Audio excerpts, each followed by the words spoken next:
6월 22일에 저는 공식적으로 한국 기독교 장로회, 소위 기장이라고 부르는 교단의 목사가 되었습니다. 사실 총신대 신학과와 신학대학원을 졸업하고 오랜 기간 동안 대한예수교 장로회 합동 측 교단의 목사로서 보내었던 제 시간들을 생각하면 제게 있어서는 큰 전환점이다 라고 말할 수 있는 것이죠.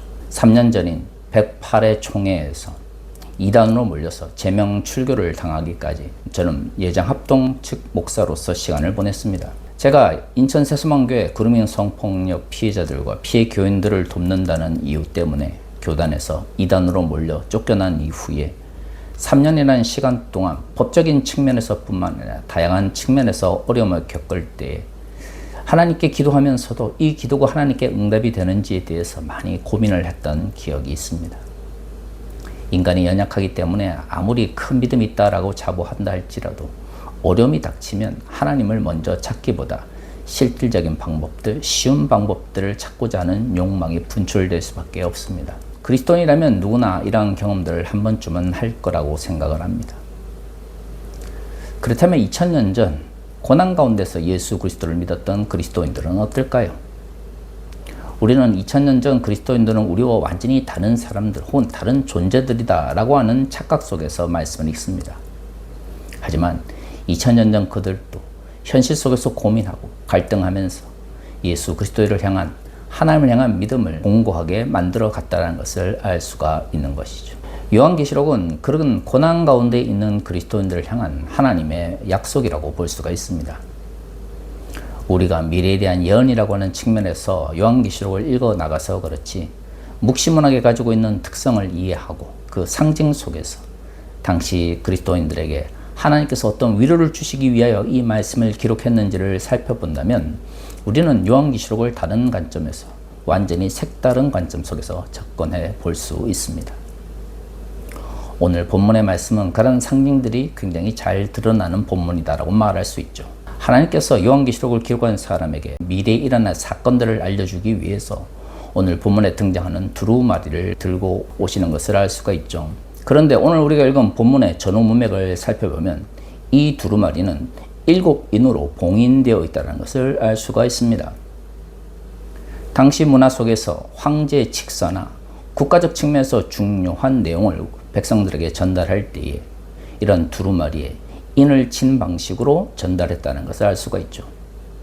다시 말해 요한계시록은 기본적으로 로마 제국 속에서 살아갔던 그리스도인들에게 중요한 상징을 통하여 하나님의 뜻을 전하고 있습니다. 설사 두루마리의 내용이 중요하다 할지라도 기본적으로 그것을 전달하는 방식, 즉 문화적 방식은 2000년 전 로마 문화 속에서 살았던 이들이 이해할 수 있는 방식으로 주어졌다고 하는 것이죠. 만약에 세대주의적 종말론을 하시는 분들 혹은 근본주의자들이 주장하는 것처럼 요한계시록이 미래에 대한 예언을 담고 있고 휴거라든가 천년왕국이 중요한 것이라면 사실 이것은 미래 사람들이 이해할 수 있는 방식으로 주어져야 합니다. 왜냐하면 어차피 2000년이라는 시간이 지나는 동안 종말은 오지 않았고요. 여전히 이 사건은 미래에 일어날 사건들이기 때문에 이 사건들을 직면할 사람들 역시 미래의 사람들이죠. 그러면 과거의 사람들이 이해할 수 있는 두루마리보다는 어떤 형식인지 정확하게 알 수는 없지만 미래 사람들이 보다 명확하게 이해할 수 있는 방식으로 미래의 예언을 전달하는 것이 더 효율적이지 않을까요? 사실 세대주의적 종말론을 하시는 분들은 이러한 질문들에 대해서는 답을 하지 못합니다.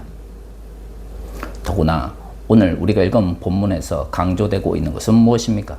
하나님께서 들고 계시는 두루마리의 내용을 사람들에게 전달할 수 있는 분은 어린 양으로 대표되어지고 있는 예수 그리스도뿐입니다. 그런데 오늘 상징 속에서 검은고와 금 대접에 담겨져 있는 성도들의 기도라고 하는 상징이 굉장히 중요합니다. 7인으로 봉인되어 있는 두루마리의 시작은 결국 고난의 시기를 전제로 하고 있습니다. 금 대접이라고 하는 것은 로마 문화 속에서 귀한 것을 주인에게 혹은 황제에게 바칠 때 사용하는 도구를 의미합니다.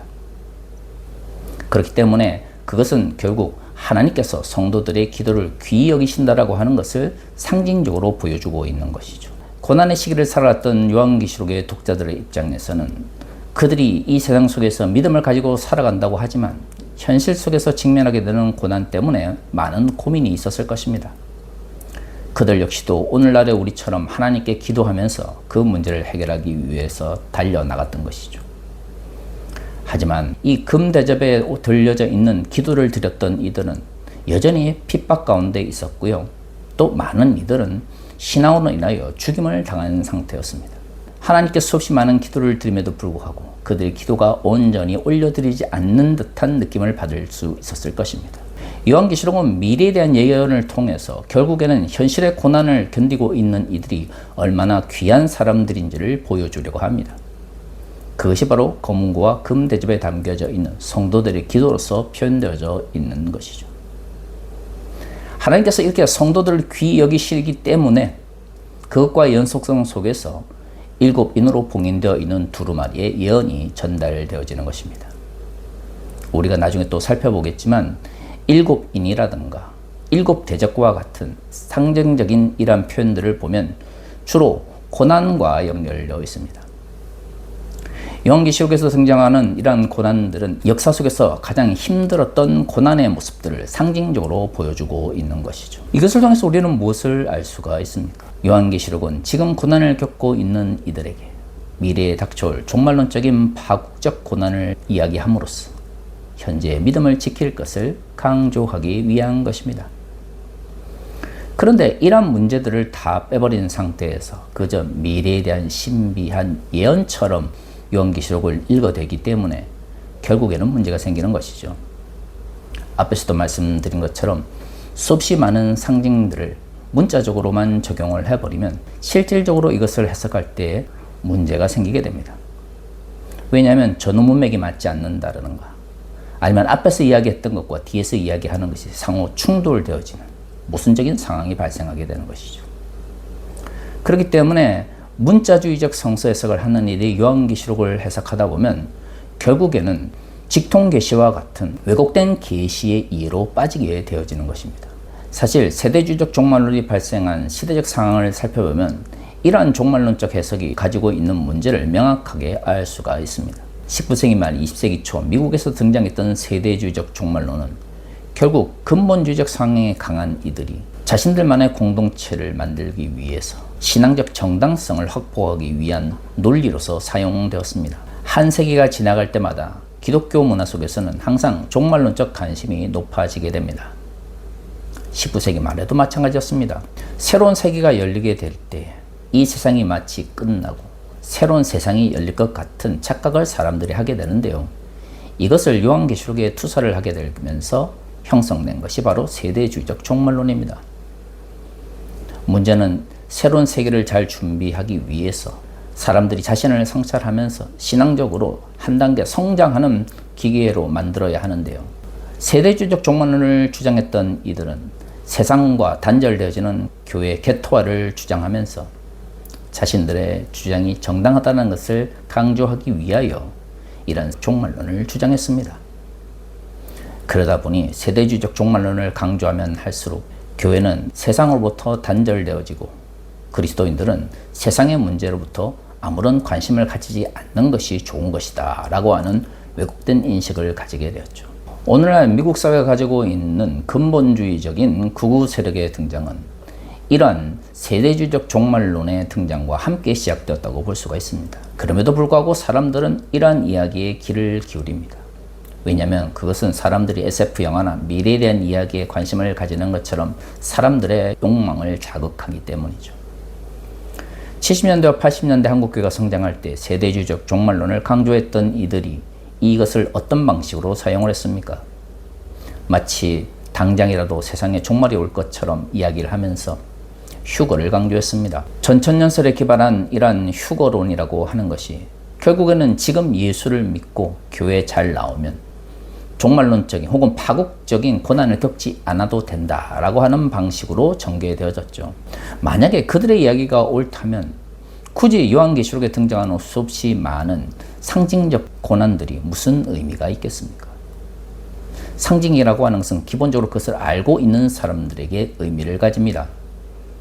전천년설에 기반한 세대주의적 종말론을 주장하는 사람들의 말처럼 예수를 믿는 사람들이 대고난이 있기 전에 다 휴거를 받아서 천국으로 올라간다면 결국에는 남은 사람들, 즉 예수를 믿지 않았던 이들이 요한계시록에 등장하게 되는 수없이 많은 상징적 혹은 파국적인 고난에 직면하게 될 것입니다. 그러면 요한계시록은 도대체 누구를 위해서 주어진 것입니까? 고난이 닥친다고 해서 갑자기 예수를 믿지 않던 이들이 예수를 믿게 될까요? 믿음이 없는 상태에서 요한계시록을 본다고 해서 거기에 등장하는 미래에 대한 예언을 정확하게 알 수 있을까요? 절대 그렇지 않습니다. 이런 관점에서 보면 전천년설에 기반한 휴거 혹은 세대주의적 종말론이라고 하는 것은 성경 해석과는 아무런 관계가 없는 그저 특정한 교회 지도자들의 이권이나 이해관계를 위해서 왜곡되어 사용되었다는 걸 알 수가 있죠. 그것은 미국도 마찬가지고요. 한국도 마찬가지였습니다. 고난의 상황 속에서 사람들은 누구나 신적인 개입을 통해서 그 문제를 단번에 해결하기를 바라는 욕망이 있습니다. 하지만 하나님께서는 그런 식으로 교회를 움직이지 않으시죠. 하나님의 역사는 언제나 고난 속에서 믿음을 지켜나가는 이들을 통하여 유지되어 왔습니다. 때로는 아무리 기도해도 그 기도가 응답되지 않는 것처럼 느껴질 때 우리가 하나님께 아무리 간구하여도 때로는 하나님께서 우리의 간구에 귀를 기울이시지 않는 것 같은 경험을 통해서 그럼에도 믿음을 잊지 않는 이들을 통해 하나님의 나라는 확장되어져 왔고요. 하나님의 뜻이 이 땅에 실현되었죠. 요한계시록은 그러한 절망과 고난의 순간 속에서 하나님께서 우리를 얼마나 귀히 여기시고 우리 기도에 얼마나 귀를 기울이시는지를 상징적으로 보여주고 있습니다. 이런 상징들이 중요한 것입니다. 미래에 어떤 일들이 일어나느냐가 중요한 것이 아니라 요한계시록에서 말하고 있는 상징들이 2000년 전 요한계시록의 청자들에게 전하고자 했던 메시지, 그리고 그 메시지가 오늘 우리들에게 어떤 의미를 가지는지를 살펴보는 과정이 엄밀히 말하면 요한계시록을 올바르게 이해하는 방식이죠. 요한계시록의 기록을 세대주의적 종말론적 관점 속에서 풀어나가는 것은 오히려 요한계시록이 담고 있는 메시지를 약화시키고요. 그것은 곧 요한계시록이 전하고자 하는 내용을 왜곡하는 결과를 가져올 수밖에 없습니다. 사랑하는 성도 여러분, 우리는 고난의 문제를 어떤 관점 속에서 바라보고 있습니까? 고난을 신비한 신적 개입을 통해서 해결하고자 하는 왜곡된 욕망이 요한계시록을 왜곡된 방식으로 해석하도록 이끌었습니다. 우리는 과연 그런 왜곡된 욕망에서 얼마나 자유로울까요? 하나님의 영광은 잘되고 성공하고 아니면 권력을 지는 방식으로 이루어지는 것이 아니라 고난과 역경 속에서도 하나님을 향한 믿음을 잃지 않고 하나님께 간구함으로써 이루어지는 것입니다. 헛된 영광을 추구하는 왜곡된 마음을 버릴 때 고난을 통하여 일하시는 하나님의 참된 역사를 바라볼 수 있게 되는 것이죠.